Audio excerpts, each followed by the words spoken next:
Bueno, este es mi sexto día con mi libro y voy a proseguir. Si bien los acadios pretendieron haber habilitado la Tierra en una época en que la Luna no existía, aún así bien se implicó, la creyó inmóvil y colgada en la bóveda de cristal. Si bien Tasio la consideró como fragmento desprendido del disco solar, si bien Clearco, el discípulo de Aristóteles, hizo de ella un bruñido de espejo en que se reflejaban las imágenes del océano, si bien otros, en fin, no vieron en ella más que una acumulación de vapores exhalados por la Tierra o un globo medio fuego, medio hielo que giraba alrededor de sí mismo.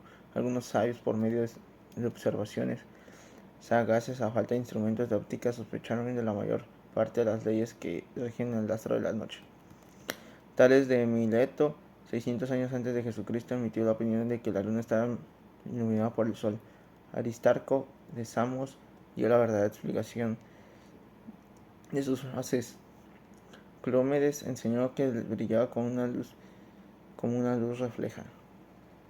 El caldeo Eroso se descubrió que la duración de su movimiento de la rotación era igual que el movimiento de la traslación, y así explicó cómo la luna presenta siempre la misma faz. Por último, Hiparco, 2 siglos antes de la era cristiana, reconoció algunas desigualdades con el movimiento aparente del satélite de la Tierra. Estas distintas observaciones se confirmaron después, y de ellas se han compartido nuevos astrónomos. Ptolemo en el siglo II y el árabe Abul Wefa en el siglo X completaron las observaciones de Hiparco sobre las desigualdades que sobre la Luna, siguiendo la línea de tortuosas de su órbita. Bajo la acción del Sol, después Copérnico en el siglo XV y Tycho Brahe en el siglo XVI expusieron completamente el sistema solar y el papel que desempeña la Luna entre los cuerpos celestes. Ya en aquella época, en sus movimientos estaban casi determinados, pero de su constitución física se sabía muy poca cosa. Entonces eso fue cuando Galileo explicó los fenómenos de la luz reproducidos en ciertas fases por la existencia de montañas, a las que dio una altura de medida de 4500 toesas. Después de Hevelius, un astrónomo de Lansing, se rebajó a 2600 toesas, las mayores alturas de sus compañeros Ricoli. Les reveló a 7000. A fines del siglo XVIII, Herschel, armado de un poderoso telescopio, arrojó muchos docentes de medidas, dio 2900 toesas a las montañas más elevadas y arrojó por término medio a las diferentes alturas 400 toesas solamente, pero Herschel se equivocaba también, y no se necesitaban observaciones de Schweitzer, Scotter, Lobel, Halley, Nasmi, Bianchini, Pastor, Norraman, Huysen, y sobre todo los minuciosos estudios de Baer y Mottler para resolver la cuestión de una manera definitiva. Gracias a los mencionados sabios, la elevación de las montañas de la Luna se conoce en la actualidad perfectamente. Baer y Mottler han medido con 1905, de las cuales pasaron de 2600 toesas, y 22 pasan de 2400, las más altas en la cima sobre la superficie del disco lunar, 3801 toesas. 1. La altura del Mont Blanc es de 4813 sobre el nivel del mar.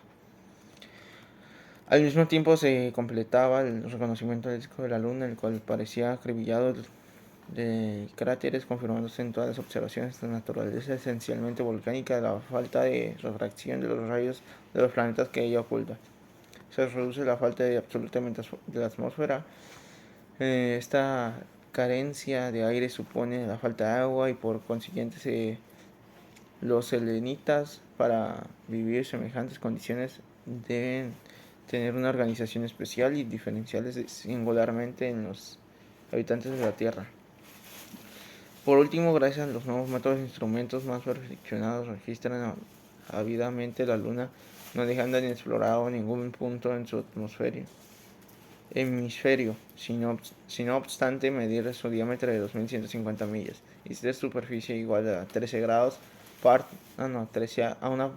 igual a una treceava parte de la del globo, y su volumen de 49 partes de la esfera terrestre, pero ninguno de de estos secretos podía hacerlo eternamente, pero para los sabios astrónomos que llevan más lejos aún sus prodigiosas observaciones. 1. 3.475 kilómetros, es decir, algo más de una cuarta parte del diámetro terrestre. 2. 38 millones de kilómetros cuadrados. No prosigo. Ellos notaron que durante el plenilunio el disco ya aparecía en ciertas partes del mercado de líneas negras. Se estudiaban estas líneas con mayor precisión. Llegaron a darse cuenta exacta de su naturaleza. Aquellas líneas eran sus surcos largos y estrechos, abiertos entre bordes paralelos que determinaban generalmente en los márgenes de los cráteres. Tenían una longitud comprendida de entre 10 y 100 millas, en una anchura de 800 toesas. Los astrónomos los llamaron ranura pero darles este nombre es todo lo que supieron hacer. En cuanto a averiguar si eran lechos secos de antiguos ríos, no pudieron resolverlo. De una manera concluyente, los americanos esperaban poder un día de otro determinar este hecho geológico. Se reservaban igualmente la gloriosa de reconocer aquella serie de perpetuos paralelos de descubrimientos en la superficie de la Luna por Hussein, sabio profesor de Múnich, quien los consideró como un sistema de fortificaciones levantadas por los ingenieros enlenitas. Estos dos puntos, aún oscuros y otros sin duda, no podían aclararse definitivamente, sino por medio de una comunicación directa con la Luna. En cuanto a la intensidad de su luz, había que aprender, pues ya que sabía que 300.000 veces más débil que el Sol y que su calor no ejerce sobre los termómetros ninguna acción apreciable respecto al fenómeno conocido con el nombre de la luz cenicienta de CETS. Explica naturalmente por el defecto de los rayos del Sol rechazados de la Tierra a la Luna, de las cuales completan al parecer el disco lunar cuando éste se presenta en cuarto creciente o menguante. Tal era el estado de los conocimientos adquiridos sobre el satélite de la Tierra que el Conclave se propuso completar bajo todos los puntos de vista, tanto como sus cosmográficos y geológicos, como políticos y morales.